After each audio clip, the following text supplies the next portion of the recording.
Hello students, AP TET Mathematics lo previous year question solve చేద్దాం. A bank returns 3000 rupees after 5 years on deposit amount of 2000, then the rate of simple interest. So actually గా principal amount 2000. So time వచ్చేసి 5 సంవత్సరాలు. ఇక్కడ bank total amount ఎంత ఇచ్చిందంటే 3000 rupees ఇచ్చింది. అయితే ఇప్పుడు వాడు ఏమడుగుతున్నాడు అంటే సింపుల్ ఇంట్రెస్ట్ రేట్ ఎంత అడుగుతున్నాడు, rate of interest R is equal to ఎంత అని అడుగుతున్నాడు.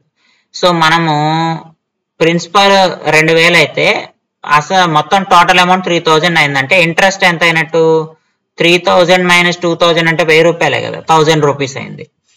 సో మనకు I is equal to PTR/100 అనే ఫార్ములా ఉంది.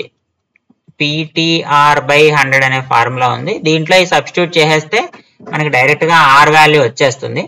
అది కాకుండా ఇంకొంచెం సింపుల్ గా ఫార్ములా యూజ్ చేయకుండా సాల్వ్ చేయడానికి ట్రై చేస్తే ఒకసారి 5 సంవత్సరాలకి అమ్మ, ఇది 5 సంవత్సరాలకి. అదే 1 ఇయర్ కి ఇంట్రెస్ట్ ఎంత అవుతుంది, 200 రూపీస్ అవుతుంది. 200 రూపీస్ ఇంట్రెస్ట్ దేని మీద, 2000 రూపీస్ మీద. 2000 రూపీస్ ఇంట్రెస్ట్ మీద 2000 రూపీస్ మీద 200 ఇంట్రెస్ట్ అంటే రేట్ ఆఫ్ ఇంట్రెస్ట్ ఎంత అయింది, 10% కదా. అంటే ఆర్ ఈజ్ ఈక్వల్ టు ఎంత అయింది, 10%. So option 3 is the correct answer. దీనికి ఏ ఫార్ములా ఉపయోగించాల్సిన పని లేదు. లేదా ఇక్కడ మనము ఒకవేళ ఫార్ములానే వాడాలంటే 1000 రూపీస్ ప్రిన్సిపల్ 2000 5 ఇయర్స్ R/100 వేసుకుంటాం. ఈ 3 సున్నాలు క్యాన్సిల్ అయిపోతాయి. 2 5s are 10, ఒక సున్నా పోతుంది.